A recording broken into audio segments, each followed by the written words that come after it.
आप ये मत सुनना कि मैं क्या कह रहा हूँ, आप ये देखना कि मैं कैसे कह रहा हूँ। कैसा कहना भी एक अदा है, कैसे कहना भी एक कविता है। साली ने जीजा से कहा कि जीजा जी मैं पास हो गई, मिठाई खिलाओ। साली ने जीजा से कहा कि जीजा जी मैं पास हो गई, मिठाई खिलाओ। जीजा जी मुस्कुरा के बोले जरूर खिलाऊंगा, थोड़ी और पास हो जाऊंगा। वाह वाह वाह। अभी धीरे धीरे मैं आपको पूरा खोल दूंगा। आप चलते चलिए मेरे साथ। और एक वादा, आइए, एक और वादा। हल्की बात कोई नहीं होगी मेरे मुंह से, हल्की फुल्की हो सकती है। वाह। साली ने जीजा से कहा कि जीजा जी मैं पास हो गई, मिठाई खिलाओ। जीजा जी मुस्कुरा के बोले जरूर खिलाऊंगा, थोड़ी और पास हो जाओ। और एक इशारा देखिए, गहराई में उतरिए मेरे साथ में। मैं कोशिश करूंगा कि आपको मैं वहां तक पहुंचाऊं जहां पे आपको आनंद की अनुभूति होगी। एक किताब में एक सुंदर औरत की तारीफ पढ़ रहा था। एक किताब में एक सुंदर औरत की तारीफ पढ़ रहा था। क्या सुंदरता थी, 10 मिनट तक मैं ही हंसता रहा। सुंदरता भी हंसा सकती है अगर वो हिंदुस्तान की हो। मजा लीजिए, किताब में लिखा हुआ था उस सुंदर औरत की दाईं आंख इतनी सुंदर थी कि बाईं आंख लगातार दाईं को देखती रहती थी। ये अगर अभी समझ में नहीं है, घर जाके समझ में आ जाएगी। मेरी कविताएं देर से आती हैं मगर दूर तक तो आती हैं। उस सुंदर औरत की दाईं आंख इतनी सुंदर थी कि बाईं आंख लगातार दाईं को देखती रहती थी। एक तीसरा इशारा भी आपकी महफिल में भेजना चाहता हूँ। किताब में पढ़ा कि अगर कोई पति अपनी पत्नी के लिए कार का दरवाजा खोल रहा हो, आइए,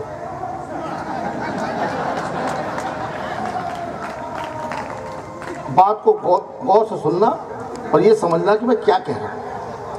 अगर कोई पति अपनी पत्नी के लिए कार का दरवाजा खोल रहा हो तो समझ जाइए कि या तो कार नहीं है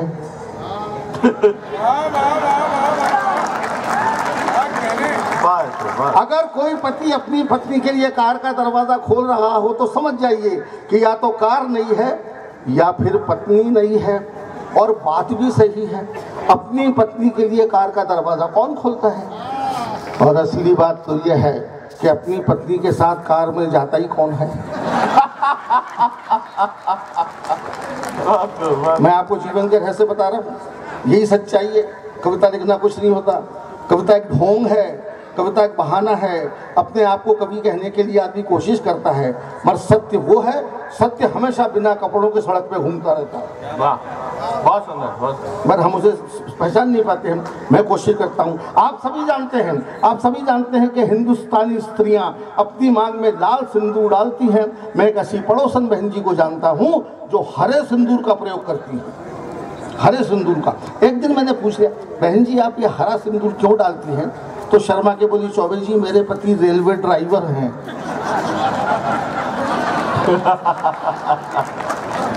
बहुत अच्छे, बहुत अच्छे। मैंने कहा आप हरा सिंदूर क्यों डालती है? तो शर्मा के बोली, चौबे जी मेरे पति रेलवे ड्राइवर हैं, लाल झंडी देख करके गाड़ी दूसरे प्लेटफॉर्म पे नहीं चली जाए। वाह वाह चौबे जी, क्या बात साहब। मैं 1970 में था राजिम में और हंसी मजाक की ऐसी कविता लिखता था जो मेरी उम्र की थी। 21 साल में आदमी इतनी बढ़िया बातें नहीं कर सकता। अब मैं मैच्योर हो गया हूँ, बड़ा हो गया हूँ, तो मुझे अच्छी बात करना चाहिए, आपको थोड़ा सा समझाना चाहिए कि क्या। एक मैं आपको बहुत बढ़िया बात बताता हूँ, शब्द अपना अर्थ बदल देता है। अशोक जी, अशोक चक्रधर हिंदी के, ये चाय हिंदी जब बहुत हो गई है। चाय नहीं, वो खीर है। अच्छा खीर है, ये मैंने इसलिए मना किया था, मैं ब्राह्मण का बेटा हूँ, दूसरों को खाते पीते नहीं देख सकता, मेरा मनोबल मत गिराओ। आज शरद पूर्णिमा, बाद में खिलाना, मैं भी खाऊं। मेरी चिंता ये कि खत्म नहीं हो जाए। स्वागत है। शब्द आप ब्रजमोहन जी, पांडे जी, अब रखी दे भाई, तू मेरे इम्तहान बहुत मत ले, वरना कूद पढ़ूंगा मैं। ब्राह्मण के लिए बहुत चैलेंजेस है। अभी मैं आपको ब्राह्मण की तकलीफें बताऊंगा। पांडे जी आप समर्थन देंगे, अग्रवाल जी तो क्यों देंगे भाई। आप लोग नहीं जानते हैं, ब्राह्मण को देवता बना करके समाज ने उसका कैरेक्टर खराब किया हुआ है। लेकिन ये पीड़ा थोड़ी देर बाद। शब्द अपना चरित्र कैसा बदलता है। बहुत बड़ा बैठा हुआ पंडित यहाँ शब्दों का, अशोक चक्रधर, शब्द से खेलने वाला, आपको बताने वाला। लेकिन मैं भी आपको बताता हूँ कि शब्द अपना चरित्र कैसे बदलता है। मुझसे पूछा शंभू शिखर ने कि दादा ये संता और बंता दोनों कैरेक्टर हमेशा साथ साथ में मिलते हैं, एक ही जगह मिलते हैं, इनमें आपस में क्या रिश्ता है। मैंने कहा भाई बेसन और पकौड़े का रिश्ता है। बोले क्या मतलब। मैं कहा देख भाई अगर बेसन नहीं संता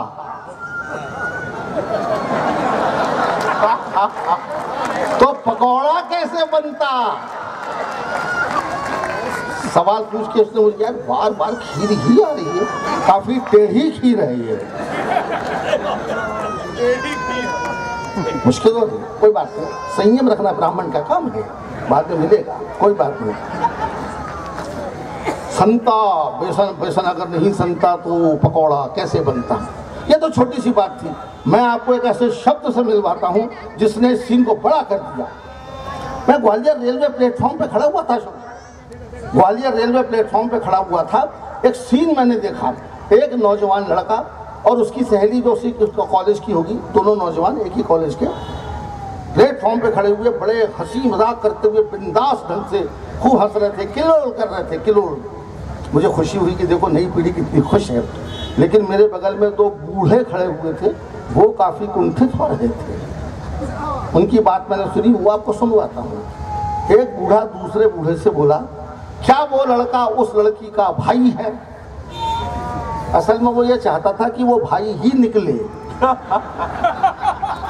उसका मनोविज्ञान कुंठित था, क्योंकि बूढ़ों से नौजवानों का सुख नहीं देखा जाता। अब मैं सुन रहा था पंडित, तो एक बुढ़ा दूसरे बुढ़े से बोला, क्या वो लड़का उस लड़की का भाई है। तो दूसरा बोला, नहीं, वो लड़की उस लड़के को भाई है। वाह वाह वाह, जो दिखता है वो मेरा मन दिखता है। यकीन कीजिए मैं एक शरीफ आदमी हूँ, अच्छे खानदान का आदमी हूँ। भाई साहब आप भी बैठ गए। बार बार वही इम्तहान दिया जा रहा है। कोई बात नहीं, मैं आपको बताता हूँ। अच्छी बात कहने की कोशिश हम सब लोग करते हैं, मगर हास्य रस का कवि होने की हानि भुगतना पड़ता है, खामियाजा भुगतना पड़ता है। कोई भी हास्य रस के कवि को गंभीर मानने को तैयार नहीं है, ये प्रॉब्लम है। खुद घर में रेपुटेशन खराब है साहब। मेरी बीवी ने मुझसे पूछा, कविताएं कैसे लिख लेते हो। मैंने कहा इसमें दिमाग लगता है। वो बोली तभी तो पूछ रही हूँ। ये घर में हालत है। लेकिन यकीन कीजिए, आप मुझ पर भरोसा कीजिए, हम सब पे भरोसा कीजिए। हम लोग अच्छी बात कहना चाहते हैं, हाथ रखो कभी, लेकिन मानते कि जोकर है, क्या पता है क्या बोलना चाहता है। अभी इंटरनेशनल डॉक्टर्स डे पर ग्वालियर में मेरे डॉक्टर मित्रों ने मुझको बुलाया, 5100 रुपये दिए। बोले चौबे जी 5100 रुपये किए, आज इंटरनेशनल डॉक्टर डे है, हमने लोगों को बुलाया, काफ़ी मजमा जमाया है। डॉक्टरों की रेपुटेशन खराब होती जा रही है, हमारी इमेज खराब हो रही है, लोग हमें पैसा कमाने वाले यंत्र समझते हैं। आप ज़रा लोगों को समझाइए कि हम उनकी क्या करना चाहते हैं, क्या शुभ चिंता करना चाहते हैं। मैंने 5100 रुपये जेब में रखे साहब, और जनता को बताया कि डॉक्टर्स क्या करते हैं, क्या है। मैंने लोगों से कहा कि भाइयों बहनों, डॉक्टर धरती पे भगवान का अवतार है, ईश्वर का प्रतिनिधि है, इसलिए कभी डॉक्टर के पास जाना पड़े तो ये सोच के जाना कि भगवान के पास जा रहे हैं।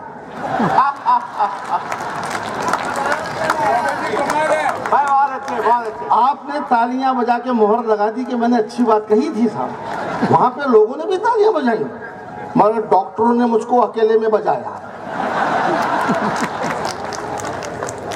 बोले क्यों भाई, हमारे बारे में ऐसा कह रहा था, 5100 रुपये जीव गया और ऐसा बोल रहा था। मैंने कहा आपकी समझ में नहीं आई साहब, मैंने तो बात अच्छी कही थी, पर आपकी समझ में कभी नहीं आ सकती, क्योंकि जनता डॉक्टरों के पीछे क्या बोलती है डॉक्टरों के बारे में। डॉक्टर साहब वो भी सुन लीजिए, जनता ये कहती है कि जब भगवान आदमी से नाराज होता है तो डॉक्टर के पास भेज देता है, और जब डॉक्टर आदमी से नाराज होता है। वाह वाह वाह वाह, अच्छी बात कहने की कोशिश करते हैं। पूरी फिल्म के अंदर मेरा नाम जोकर आपने देखी होगी, राज कपूर हंसाता रहा, और जब उसका रोने का मौका आया, उसकी माँ की डेड बॉडी सामने पड़ी हुई थी, तब भी उसके लिए आवाज़ आती है, राजू तुम्हारा आइटम। वो आया, माँ की बॉडी पड़ी हुई है, फिर भी हंसा रहा था। इसीलिए मुझे अपने शायर का शेर याद आता है अपने दोस्त का कि वो जिंदगी जिसे समझा है कह कहा तुमने, वाह, वो जिंदगी जिसे समझा है कह कहा तुमने, हमारे पास खड़ी थी तो रो रही थी अभी। वाह वाह वाह, क्या बात है। आसान नहीं है जिंदगी की, हम लोग वही काम करते हैं। आपकी दुआओं से, पूरे हिंदुस्तान की तालियों की वजह से मुझ जैसा छोटा सा कवि, हाथरसा कवि कभी बीमार नहीं पड़ा। कम से कम इतना बीमार तो नहीं ही पड़ा कि अस्पताल में जाके 3 दिन के लिए लेटना पड़े। लेकिन साहबान क्या करें, किस्मत भी खेल दिखाती है। 6-7 महीने पहले मेरा एक माइनर ऑपरेशन हुआ। माइनर ऑपरेशन, माइनर होने से क्या होता है, ऑपरेशन तो मेजर ही होता है भाई। ऑपरेशन के बारे सबको डर लगता है, मैं भी घबराया हुआ था। ऑपरेशन होना था, थिएटर में जाना था, ओटी में मैं स्ट्रेचर पर पड़ा था। डॉक्टर मेरे सिरहाने खड़ा था। डॉक्टर मेरी घबराहट भाप गया, मुस्कुरा के बोला डर लग रहा है। मैंने क्यों नहीं लगेगा साहब, जिंदगी में पहली बार मेरा ऑपरेशन हो रहा, डर तो लगेगा। तो डॉक्टर बोला कि मेरा भी पहला ही ऑपरेशन है लेकिन देखो मैं तो नहीं डर रहा। मैंने कहा यार तू कर रहा है, मैं तो करवा रहा हूँ। हाथ से कभी के लिए 50 चुनौतियाँ 50 जगह है।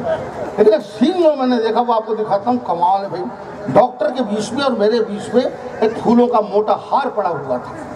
मैंने कहा जो हार मंदिर में होना चाहिए अस्पताल में क्या कर रहे हैं? तो मैंने डॉक्टर से पूछा कि डॉक्टर साहब ये हार यहाँ किस लिए? तो डॉक्टर बोला कि ये मेरी जिंदगी का पहला ऑपरेशन है ना, अगर ये सक्सेस हो गया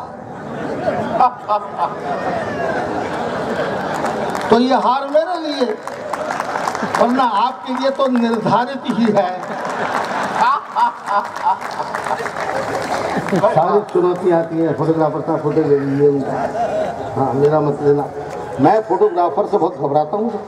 मुझे पहली बार अमेरिका जाना था, अशोक चक्रधरी ही हमें लेके गए थे अमेरिका। अगर आपको यार बड़ा मैं फूला घूम रहा था, हालांकि मैं तब भी काफ़ी फूला हुआ ही था। तो मैं गया फोटोग्राफर के पास, मैंने कहा यार अमेरिका जाना है, पासपोर्ट साइज फ़ोटो खिंचाना है, चाहता हूँ पासपोर्ट साइज फोटो खींचते, चाहता हूँ कि उसमें जूते भी आ जाएं। ग्वालियर का आदमी बड़ा लालची होता है साहब, 2 रुपये में 20 रुपये का आउटपुट चाहता है। मैं कहा यार पासपोर्ट साइज फ़ोटो खींचते, चाहता हूँ उसमें जूते भी आ जाए। बोले आ जाएंगे, सिर पे रख लेना। हाथ से कोई को तमाम चुनौतियाँ हैं, वही मैंने आपको सुनाई है, वही मैंने आपको बताया है। ये सब प्रॉब्लम मेरे साथ में होती है। मैंने कहा था डॉक्टर के साथ बहुत सारी दिक्कतें हैं। मैंने आपसे भी कहा था ब्राह्मण ये बार बार खीर ला करके जो प्रॉब्लम मेरे लिए खड़ी कर दी है, ये बहुत बड़ी बात है कि मैं अभी तक खड़ा हुआ हूँ, वरना बड़ी प्रॉब्लम है। ब्राह्मण, आप ब्राह्मण को महान मत मानिए, ब्राह्मण को महीन कर दिया है समाज ने, खिला करके कैरेक्टर खराब कर दिया।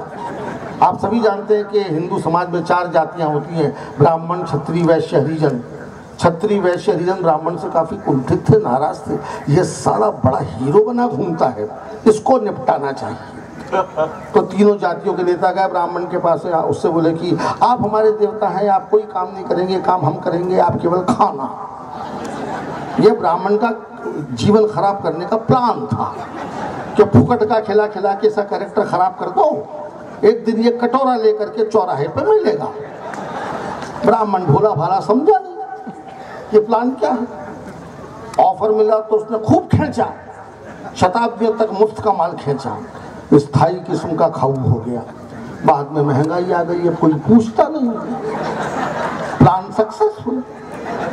ब्राह्मण देवता प्राय दुखी पाए जाते हैं, लेकिन कभी कभी भाव बढ़ जाते हैं जब श्राद्ध पक्ष आते हैं।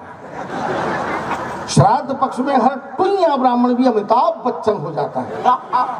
चारों ओर से बुले हुए आते हैं, हमारे बाबा का खा लो, नाना का खा लो।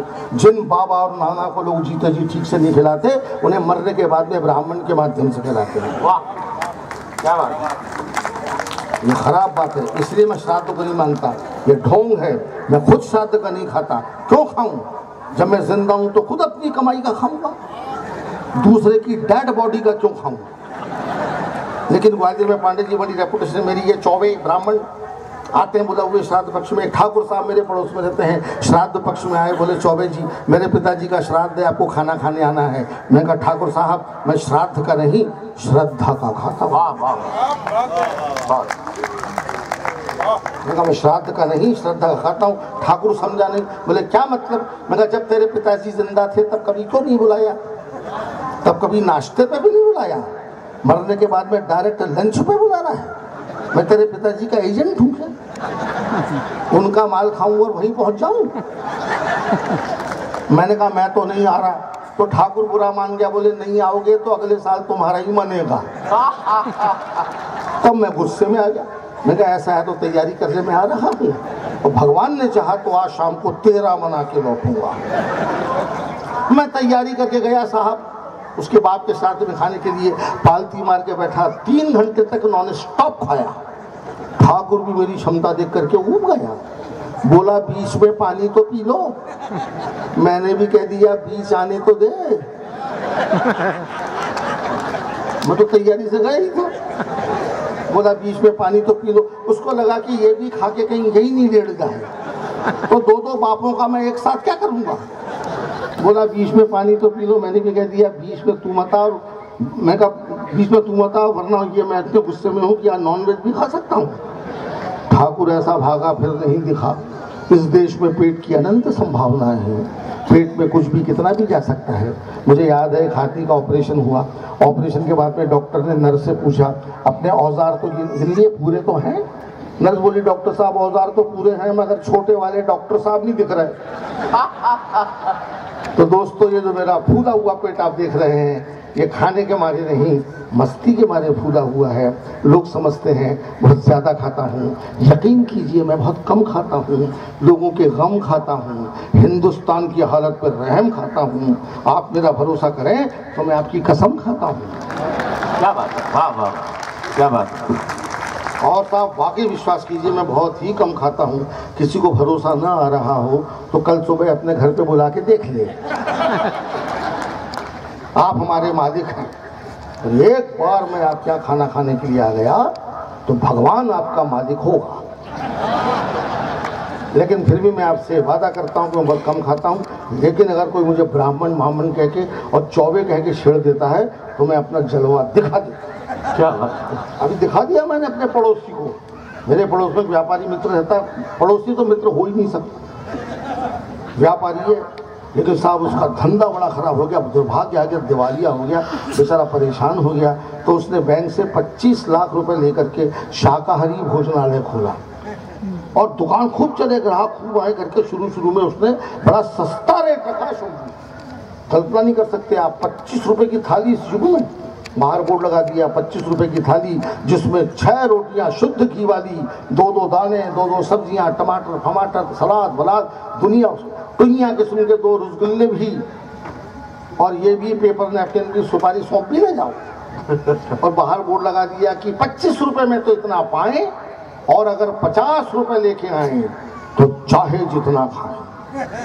ये दूसरी सूचना मेरे काम की थी।